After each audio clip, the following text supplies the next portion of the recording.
Bonjour à tous et bienvenue ce matin à l'heure des pros sur Europe 1 jusqu'à 9h30 et sur CNews jusqu'à 10h30. Philippine, 19 ans, est morte. Morte parce que la France ne protège pas ses enfants. Morte parce que le déni est la règle jusqu'au sommet de l'État. Hier, le nouveau ministre de la Justice, Didier Migaud, expliquait, sourire aux lèvres, que les peines de justice étaient exécutées quand quelques heures plus tard, on apprenait que l'homme de 22 ans, suspecté d'avoir tué Philippine, condamné à 7 ans de prison en 2021 pour viol, était sorti en juin 2024.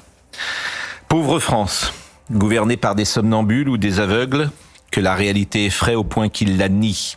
Philippine est morte et le parcours du suspect numéro 1 dit tout des lois permissives de Schengen jusqu'à Paris et de la justice qu'une idéologie mortifère a gangrénée depuis trop longtemps.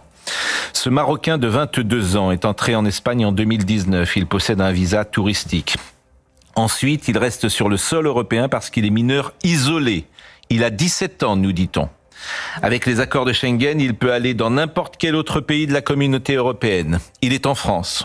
Quelques semaines plus tard, il viole à Taverny une femme de 23 ans. Il est condamné en octobre 2021 à 7 ans de prison.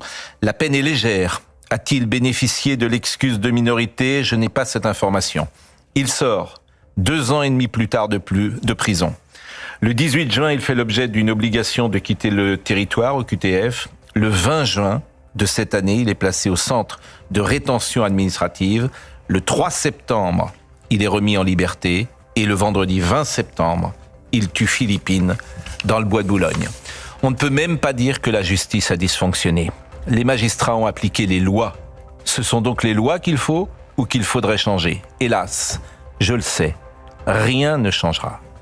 Et Lola hier, Philippine aujourd'hui, d'autres demain, sont et seront les victimes d'un État défaillant que la pensée de Didier Migaud a résumé hier dans sa première intervention. La justice n'est pas laxiste. Il est 9h01, Chana Lousteau.